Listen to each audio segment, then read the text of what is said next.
सरकार को ये लगता है कि सरकार के खिलाफ कोई बात है या उनके सरकार से जुड़े हुए लोगों के खिलाफ, तो ये मुकदमे दर्ज करते हैं। और ये कांग्रेस पार्टी के बड़े नेता के साथ किया है, ये निंदनीय, दुखद है।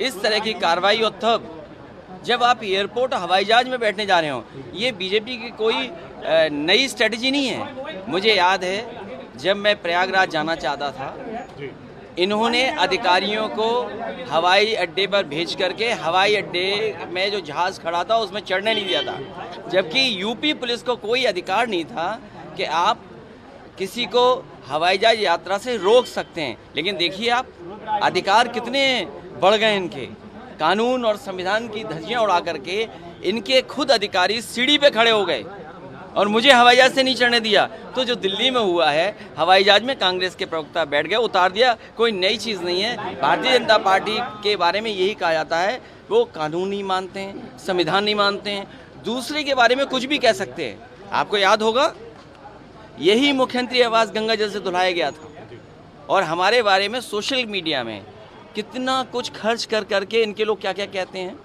अगर इनके खिलाफ कह दो तो आपको याद होगा समाजवादी पार्टी के कार्यकर्ताओं को इन्होंने उठा के भेज दिया।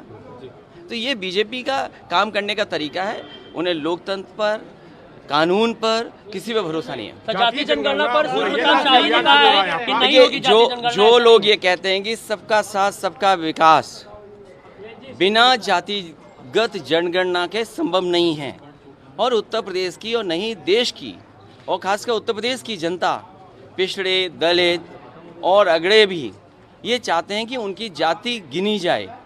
जो जाति जनगणना के खिलाफ हैं वो आखिरकार आउटसोर्स के खिलाफ क्यों नहीं बोलते हैं? जो लोग जातिगत जनगणना के खिलाफ हैं वो जिस तरीके से प्राइवेटाइजेशन हो रहा है उसके खिलाफ क्यों नहीं है? और हक और सम्मान जो छीना जा रहा है, बाबा साहब भीमराव अम्बेडकर जी ने जो दिया था अधिकार, उनको छीना जा रहा, उसके बारे में क्यों नहीं कहते हैं ये लोग? अब तो उनके सहयोगी दलों को सोचना पड़ेगा कि जो लोग चिल्लाते थे कि जाति जनगणना हो,